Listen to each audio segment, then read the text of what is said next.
เทือกเขาแอปพาเลเชียนเป็นหนึ่งในภูมิประเทศที่เก่าแก่ที่สุดของโลก มีอายุทางธรณีวิทยามากกว่า 400 ล้านปี และปกคลุมด้วยป่าขนาดมหาศาลที่ทอดยาวจากแคนาดาลงมาถึงตอนใต้ของสหรัฐ พื้นที่จำนวนมากยังคงเป็นป่าดิบที่แทบไม่ถูกแตะต้อง หมอกหนา ป่าทึบ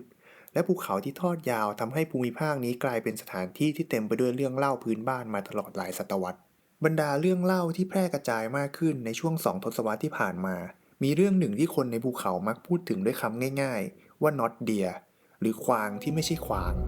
คำนี้ไม่ได้หมายถึงสัตว์ชนิดใหม่และไม่ได้มีหลักฐานทางชีววิทยาว่าเป็นสิ่งมีชีวิตเหนือธรรมชาติ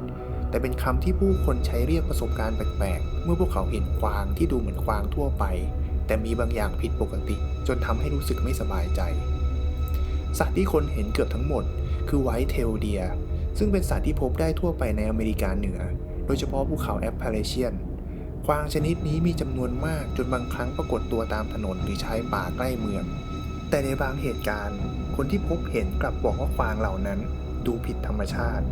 เรื่องเล่าประเภทนี้มักเกิดขึ้นในเวลากลางคืนบนถนนภูเขาที่เงียบและมืดเมื่อไฟหน้ารถส่องเข้าไปในป่าผู้ขับรถอาจเห็นกวางยืนอยู่ระหว่างต้นไม้แต่แทนที่มันจะวิ่งหนีเหมือนกวางป่าทั่วไปสัตว์กลับยืนนิ่งจ้องมองมนุษย์อย่างเงียบงันบางครั้งท่าทางของมันดูแปลกขาของมันเคลื่อนไหวแข็งๆหรือดูเหมือนเดินผิดจังหวะราวกับสัตว์ที่ไม่คุ้นเคยกับร่างกายของตัวเองเรื่องเล่าเหล่านี้มีหลายรูปแบบและแม้ว่าจะไม่มีรายงานทางวิทยาศาสตร์ที่ยืนยันสิ่งมีชีวิตลึกลับแต่ก็มีคำบอกเล่าที่น่าสนใจจำนวนหนึ่งจากคนที่ใช้ชีวิตในภูเขาเหล่านี้หนึ่งในเรื่องเล่าที่ถูกพูดถึงบ่อยในชุมชนออนไลน์ของแอปพาเลเชียนเป็นเรื่องของคนขับรถบรรทุกในรัฐเวสต์เวอร์จิเนียเขาเล่าว่าขณะขับรถผ่านภูเขาในช่วงดึกเขาเห็นกวางตัวหนึ่งยืนอยู่บนกลางถนนเมื่อไฟหน้ารถส่องไปถึงมันไม่ได้วิ่งหนีเหมือนกวางทั่วไปเขาบอกว่ามันยืนอยู่ตรงนั้นนิ่งๆแล้วค่อยๆหันศีรษะมามองรถสิ่งที่เขาทำให้รู้สึกแปลกคือวิธีที่มันเคลื่อนไหวขาของมันดูเหมือนขยับไม่เป็นธรรมชาติราวกับกำลังพยายามรักษาสมดุลเมื่อรถเข้าใกล้มากขึ้นสัตว์จึงค่อยๆเดินเข้าไปในป่าอย่างช้าๆคนขับเล่าว่าสิ่งที่ทำให้เขาจำเหตุการณ์นี้ได้คือความรู้สึกบางอย่างที่อธิบายไม่ได้เขาบอกว่าเขาเคยเห็นควางมาทั้งชีวิตแต่ควางตัวนั้นดูไม่เหมือนควางอีกเรื่องหนึ่งมาจากนักเดินป่าที่เดินผ่านพื้นที่ป่าทึบในรัฐเคนตักกี้เขาเล่าว่าขณะเดินอยู่ใกล้แนวต้นไม้เขาเห็นควางตัวหนึ่งยืนอยู่ห่างออกไปประมาณ20 เมตรตอนแรกเขาไม่ได้คิดอะไรเพราะควางเป็นสัตว์ที่พบได้ทั่วไปแต่หลังจากมองอยู่สักพักเขาเริ่มรู้สึกว่ามีบางอย่างแปลกสัตว์ไม่ได้หนีแม้ว่าเขาจะอยู่ในที่โล่งมันเพียงแค่ยืนมองเขาเงียบๆเขาบอกว่าดวงตาของมันสะท้อนแสงไฟฉายอย่างแรงและท่าทางของมันดูแข็งราวกับรูปปั้นหลังจากนั้นไม่กี่วินาทีมันก็หันหลังแล้วเดินเข้าไปในป่าเหตุการณ์นี้กินเวลาไม่ถึงครึ่งนาทีแต่เขาบอกว่าความรู้สึกไม่สบายใจยังคงอยู่กับเขาอีกนานเรื่องเล่าอีกประเภทหนึ่งเกี่ยวข้องกับการเคลื่อนไหวของควางที่ดูผิดรูปบางคนบอกว่าพวกเขาเห็นควางที่เดินกระเพกหรือเคลื่อนไหวผิดจังหวะราวกับขาของมันทำงานไม่สัมพันธ์กันคำอธิบายทางวิทยาศาสตร์สำหรับเหตุการณ์เหล่านี้มักเกี่ยวข้องกับโรคหรือการบาดเจ็บของสัตว์ป่าหนึ่งในโรคที่ถูกพูดถึงมากที่สุดก็คือ Chronic Wasting Disease ซึ่งเป็นโรคทางระบบประสาทที่พบในกวาง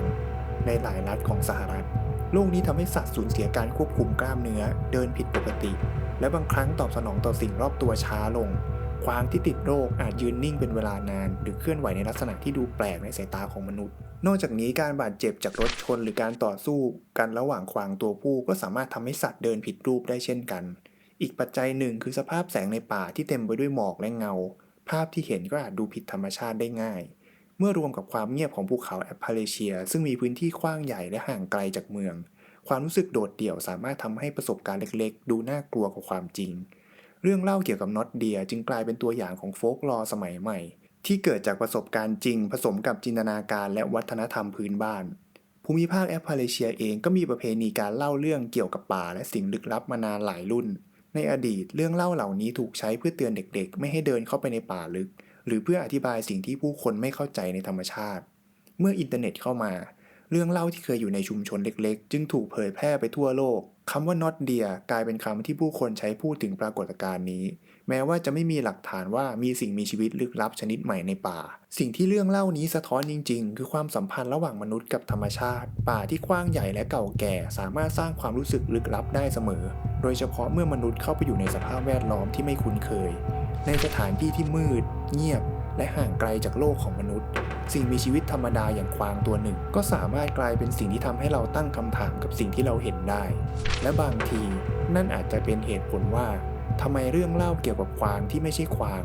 จึงยังคงถูกพูดถึงบนภูเขาแอปพาเลเชียมาจนถึงทุกวันนี้